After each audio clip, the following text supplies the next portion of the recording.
Woman, an in-depth exploration of the world of women today with Sandra Elkin. Good evening and welcome to Woman.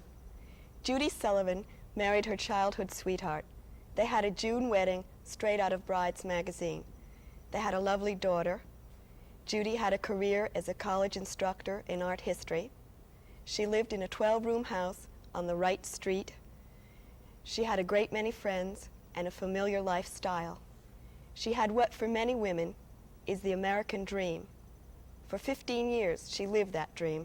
Then one day in 1971 she left the 12-room house, left her job, her friends, her husband, and her 11-year-old daughter. Shortly after that she became quite famous as a dropout wife. Judy Sullivan, author of Mama Doesn't Live Here Anymore, is here this evening to share her experiences with us. Judy, welcome to the show. Thank you. There's a quote that I'd like to ask you about. You said, "The very fact that I was not only thinking, but actually doing what most people consider unthinkable was enough to confuse the issue, probably for good and all." Yeah, I think that's absolutely true, Sandy. I think that anyone who lives out someone else's fantasy and isn't punished for it is going to be in for an awful lot of flack. And of course, I have been from just about every segment of society you can imagine. We'll get into some of the hostility a little later, perhaps, after we've talked a little more about what actually did happen to you. You really object to the term dropout wife, don't you? Yeah, I really do, because I think that's just one of the many ways that people use language to keep people in their place. And that whole thing about being a runaway wife or a dropout wife, well, runaway makes you sound childish, dropout makes you sound, it elevates it to adolescence anyway. I'd like to know something about what you were like as a kid and you know, how you grew up. I guess I'm trying to find out why you did what you did. Well, I had a very old-fashioned upbringing. Sometimes I have a feeling that I grew up in the 19th century because I was raised in the South by Southern parents. Very traditional upbringing in a very small town, and it was one of those ways of growing up in which nobody has very many options, and certainly women have the fewest of all. I learned very early that women became wives and mothers, and that's what you became, and anything else you did in addition to that or instead of that was just very much frowned on. What about the marriages around you at that time? Well, I mean, your parents. Yeah, everyone was married, and that was just something that you had to do. And if a woman did not marry, she was considered pathetic. It was just so sad. It was a tragedy. By the same token, if a woman were married and worked, it was just assumed that she had to work, that her husband wasn't a good provider. We talk a lot now about female role models. I guess what you're saying is you didn't have any, really. I didn't have any, except for, well, there were always a few eccentric women. Eccentricity was allowed if you were old enough. Then you could do other things. You could do one-stroke china painting or play for the church, play the organ for the church or something like that. And that was considered to be very creative and expressive, you know, but that was the limit. It really was. What did you think you'd do when you grew up? Well, I thought I would, just like the little girl we were talking to this morning, I would grow up and be a mommy. And that was it, you know. There was never any question about what I would do. That was it. And your mother, you never had conversations with your mother about alternatives or anything like that? Oh, no, not at all, because it was always prefaced with, when you grow up and marry, and when you have children, you will so-and-so and such and such. And that's the way every conversation about my future began. The man that you married ultimately was from this town also, wasn't he? Same small town. And, of course, I'd known John all my life. And when he was older than I was, he was 5 years older, which when you're a child makes a big difference. But he asked me to marry him when I was only 18. I just finished a year of college. And I thought it was marvelous because I thought he was just the most wonderful thing that ever came whistling around the pike. And I really felt like I was too young to get married, and so did my mother, but I thought I'd never do any better than John. So that's what I did. So at 18 you got married? At 18 I got married. At the time, did you think that your marriage was any different than anyone else's? Oh, of course. I think that everybody has that fantasy that the reality of the other marriages around you just doesn't exist for you. your parents, your friends' parents, anyone in your family, you always think my marriage is going to be different. It's not going to be like that. We will be friends and sweethearts forever, and the romance will never go out of it, and it will be a combination of Doris Day and all the other movies I've ever seen. It's going to be like that. It's going to be like the movies. It's not going to be like what I see. What was your first click, so to speak? I think my first click really was the first time I realized that I had an opinion of my own. And that actually happened so late that I'm ashamed of it. I think I must have been about 26 or 7 before it really came to me that I had an idea and an opinion of my own. And so like a treasure, I kind of kept it to myself for a while and would burnish it before I finally would show it to somebody. And just the whole notion that I could have ideas of my own, that I could think of something by myself, and that someone could listen to it and approve of it was just mind-blowing. I know that sounds very peculiar now, because I think that fortunately a lot of people don't grow up that way. A lot of women don't grow up that way anymore, but even more unfortunately, many, many women still do. All right, so you were married when you were 18. One day you discovered you had an opinion. Yeah. It wasn't someone else's, and then what happened? Well, then I discovered that people would listen to my opinions and take them seriously. And that was the second mind blower. And after that, I was a hopeless case. I was just hooked on having opinions, and since then I've become the most opinionated person I ever met, I guess. At what point did you leave Texas in the South? Or did you? Oh, I never left it. I don't think I've left it yet. I still feel like I live in exile from the South. I think that's peculiarly true of all Southerners. But we left it, let's see, when Kathleen was 4. And she was moved born to in Kansas. Texas. Mm-hmm. We moved to Kansas, where my husband had a job. And, no, that's true. I've never left the South. I mean, that's still so much a part of me. I can't get rid of all that. I really can't. What was your lifestyle in Kansas? I mean, what did you do all day? Well, I worked very hard all day long. I had, for a while, I had 2 teaching jobs, one in the college that was in the town we lived in, and one 60 miles away. But a typical job, say on the day that I had to go to Topeka, would be I would get up about 6 o'clock in the morning and get dressed and do my exercises and get everything together and go to work. And I would work until 4 o'clock. I'd teach my classes, see students, take care of college business there. Then I would come home, usually stop at the supermarket, sometimes pick Kathleen up somewhere and take her somewhere else, come home, cook dinner, straighten up the house, do the dinner dishes. Then usually I would sit and talk to my husband, and maybe we would watch television for a little bit. And about 11 o'clock I would go to work. And I would go down to the basement and I would work until 1:30 or 2 every morning. Writing? Yeah, writing. It sounds fairly familiar to me. Yeah, well, that was the only time I could work, because I never could get it across to anybody that I should not be interrupted when I was working. I mean, Mother was always infinitely interruptible. And writing, as far as my husband was concerned, seemed to be a terrible bone of contention, because any time I sat down at that typewriter, it was automatic. He would be there saying, what did you do with my car keys? I'm sorry to interrupt you again, but did you pick up the cleaning? Or where did you put my blue shirt? I can't find it. Or what are we going to have for dinner tonight? And say, please, I'm working. Oh, I'm sorry, I didn't mean to interrupt you. And so it was just very hard to work. It was easier to work when everybody was asleep. What happened? Where did it all start to go wrong for you? Well, I think that part of it was a result of the fact that I began to see myself as a person who had ideas, who had work to do, who had important work to do in the same way that my husband did. And I also saw that I was doing the same work that he was doing, but I was also doing something else in addition, which was not only running our house, taking most of the care of Kathleen and doing all the things with her that I did. And in addition to that, too, it seemed that our relationship was sort of my responsibility. I was responsible for the whole emotional climate that we lived in, as well as being responsible for the maintenance of our environment. And we had a great many disagreements about that.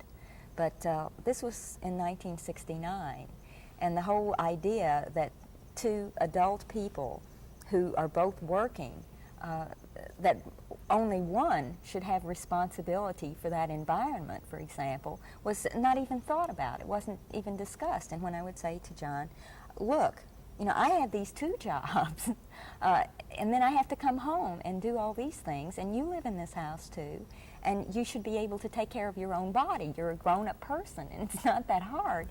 And so he'd say, all right, I'll help you. And so he would do things like he would wash the dishes, and he'd leave all the silverware in the sink unwashed. And I'd say, well, you know, why didn't you wash the silverware? And he said, well, I can't figure out a way to do that without burning my hands.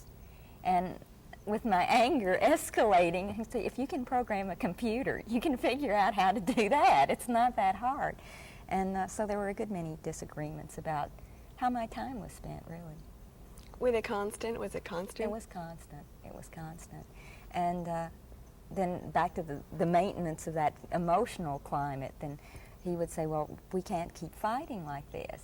And obviously it was my fault that we were fighting like that, you know, because I was the one who was complaining.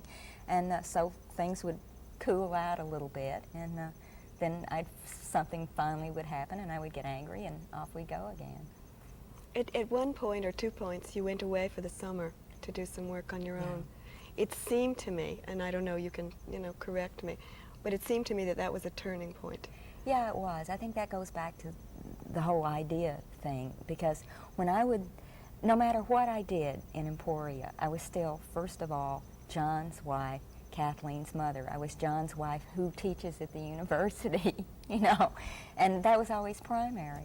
And when I would get away from that environment and be somewhere else doing the kind of work that I did the best with other people who were doing the same work, all of a sudden I was just Judy Sullivan, who had ideas that were maybe worthwhile and some that weren't, or who did good work or maybe sometimes didn't. But I was just really my own person.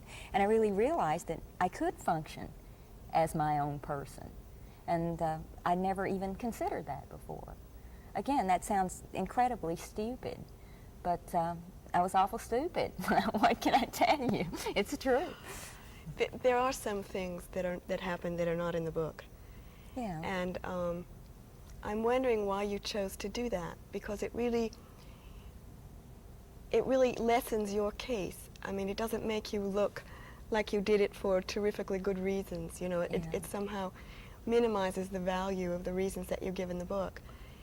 Why did you do that? Well, of course, I guess what you're talking about is that you think I was very kind to John in the book.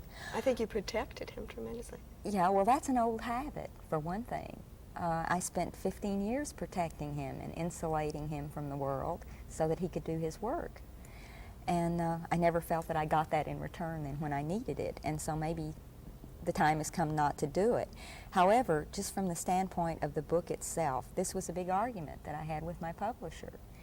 A lot of discussions about this, and he felt that if I was too unkind to John, then the whole thing would come out saying, well, obviously she was just a bitter woman with a bad marriage, which I don't think was really the case.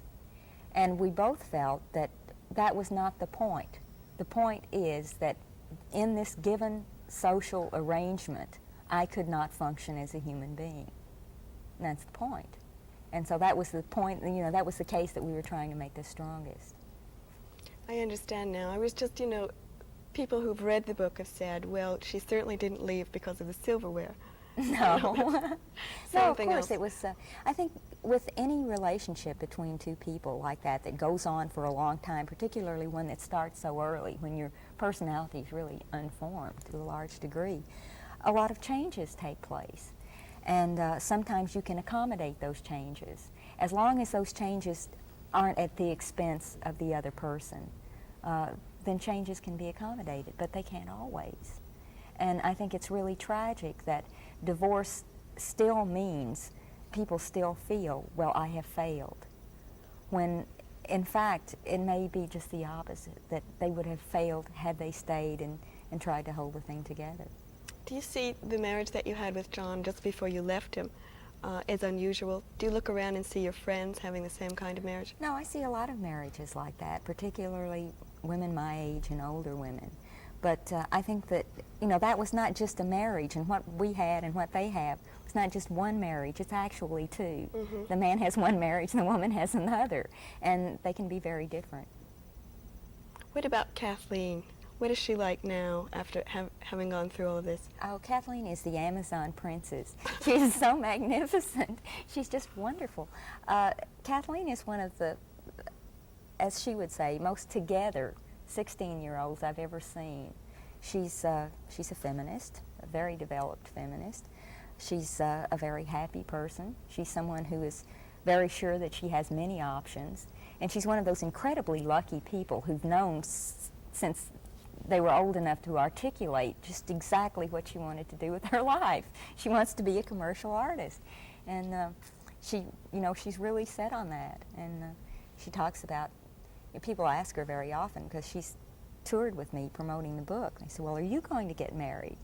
And she said, well, I couldn't possibly answer that. How do I know what's going to happen to me? She said, in the first place, I don't want to get tangled up with anybody until I'm very sure that my career is established and till I am very sure that I can take care of myself. It took, you gave them some warning. You told them 9 months before you left, actually went out the door, that you were going to do that. What was that like for 9 months? Oh, it was like having a terminal disease. It really was, because we tried to fix things, and it just didn't work. It was as though I knew I was going to die, and I had to arrange things so that everything would be in good order when I did. And in a sense, I did. I really died to that life. I threw the dress and girdle life over completely and went on to something else. Did you tell friends, or did you just tell your husband and your close family? Well, I told John and Kathleen first, and then gradually we told other people as it became necessary to. And of course, most people were just completely taken aback by it, because nobody had heard of this then. It was an entire, I thought I had invented it. Of course, I didn't. I mean, women have been doing this for a long, long time. And you just didn't hear much about it until recently. I was very moved by, your description of your actual leaving in the book. And I don't know anyone who's read it who didn't, cry. Could you, describe that a little bit? Yeah, well, I cried when I wrote it, too.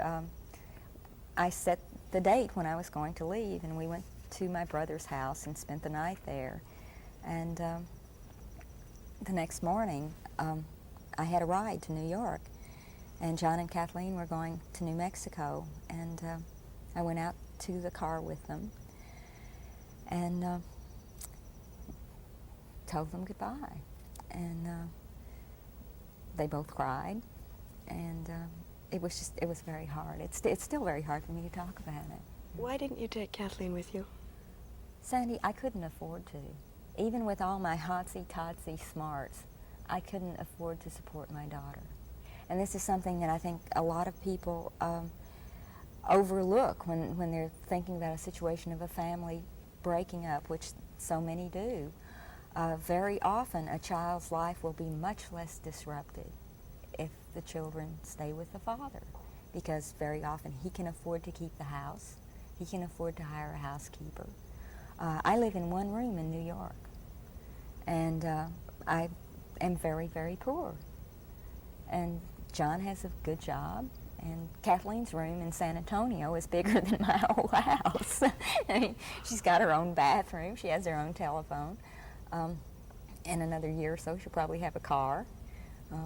I don't even have a bicycle. No, I don't have a bicycle. I don't even have a pair of roller skates. You must have really trusted him to leave her to him. Yeah, well, you'd have to do that. John is a very good parent. When Kathleen was little, and I think this is one reason that she is so strong a person now, she had both her parents with her all the time, because he was in graduate school, he worked at home, and she had 4 years of having two parents taking care of her always. And something else that this has done too, she is closer to both of us now. She couldn't have had that, I think, because she lives with her father. She pretty much has him to herself, and she talks about him. She talks to him. She's really more in tune with him than she would have been had we kept those traditional roles, and a mother had became kind of a buffering zone, you know, and he's forced to pay more attention to her than he would have otherwise. Well, you said in the book that you feel you have a better relationship with her because you're not living in the same house than you would have if you'd stayed. Yeah, I think that's true, because to a certain extent what was happening, and this was not a function of something Kathleen did or John did deliberately, it was just a function of that whole set of social patterns. I was becoming a martyr, and I felt like that was absolutely the worst kind of thing you can do to someone you love. I think that it's really tragic that this happens so often, that a parent, you know, a child will become quite obvious to them, usually because the parents say so one way or another. You know, I'm giving up this and that to do this and that for you. If it weren't for you, I would do so and so. And I didn't want her to have that. It seemed to me that the only thing a parent can do for a child once they're past the age of 4, the only thing really, is just to give them the best example of a good, honest, moral, open life that you possibly can. I don't think you can do anything else for them after that. I think that everything you can do has been done. And John pretty much feels the same way. I didn't want to give her the example of a woman who martyred herself.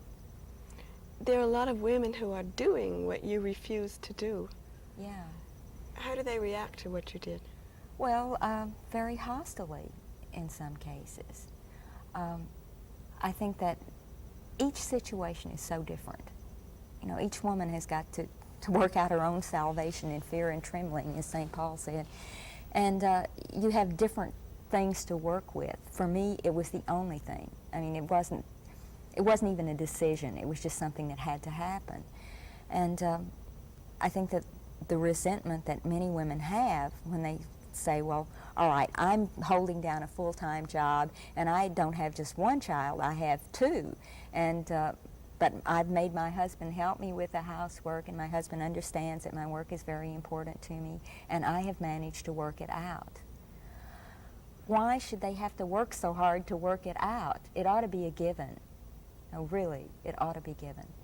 And I think eventually it will be, if enough women say, no, I won't have it this way. I will not put up with this anymore.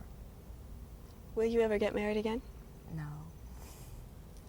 I think that marriage, as it is presently constituted within the law and the church, is such a raw deal for women. It really is. When the law says, and of course you don't run into the law about marriage until you try to start separating one, but when the law says that a man's job in a marriage is to provide support, not emotional support, not love, not anything, just support, and a woman's job is to provide household duties and sexual consortium, then Whatever that that just is. stinks, you know, it really does. Until they have marriage laws, for example, that say, all right, there are 2 people in this marriage who agreed to be mutually supporting in every possible way. But then on the other hand, how can you promise that you're going to feel a certain way for X amount of time? I mean, that doesn't make a lot of sense to me. But I think on the other hand, I think that committing yourself to a relationship is important for many people. I think it's important to me, and I've been in a very serious relationship for the last year and a half.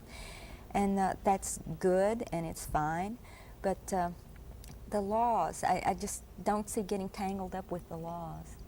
The laws should be there, perhaps, to protect children of the union, but other than that, the state has no business meddling in my private life to that extent. Okay. What were your worst moments after you left?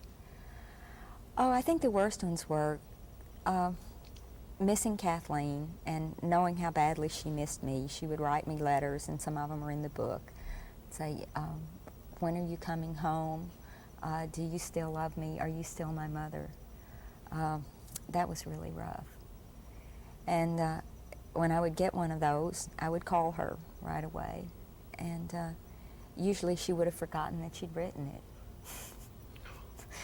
But that was really bad. And that and the fact that I moved to New York alone, without a job, without a place to live. That was very scary. I'd been to New York before, but I'd never lived there. And I was just a country girl, you know, and it's a very tough place. Did you have doubts about being able to survive? No, I've never really doubted it. I think I learned a long time ago to really trust my intuition and to go with that and then explain it later. And maybe that's what writers do. I think the book was a function of doing something that I knew was right and then explaining it afterwards. You know, the reasons come later. Why did you write the book? You You must have known that you were going to get considerable hostility. Yeah, wasn't it? for a lot of reasons. I think, first of all, it was to share those feelings with women who might have felt similarly. To say, you know, you're not crazy, you're not by yourself. Other women have felt this way too. And of course, part of it was because I am a writer, and that's the way I deal with experiences, by writing it down. And when something really humongous happens in your life, you have to find some way to cope with it. And people find their own ways. And then too, I had hoped that that the book would make enough money to send Kathleen to school, because I'm really committed to seeing to it that she gets the kind of education that she wants. We have 1 minute left, and I'm sorry because I have lots more I'd like to ask you. But one thing, how do you convince someone that you love them as you're going out the door? I don't think you can. I think that loving someone is a continuing give and take, and having them love you back is something that happens continually. And I've convinced Kathleen, I think now, that that's true. I mean, she knows that I am really there for her, not just there for her to pick out her clothes and nag her to get out of bed in the morning. I am there for her when she really needs me, and she's convinced, I think. Did she go through a period when she was very bitter about what you did?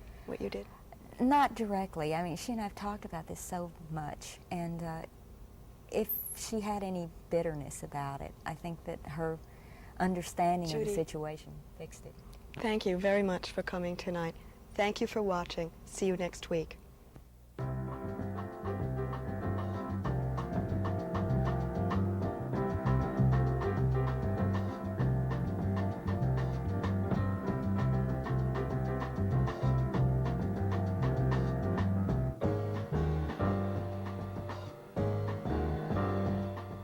Production funding provided by public television stations, the Ford Foundation, and the Corporation for Public Broadcasting.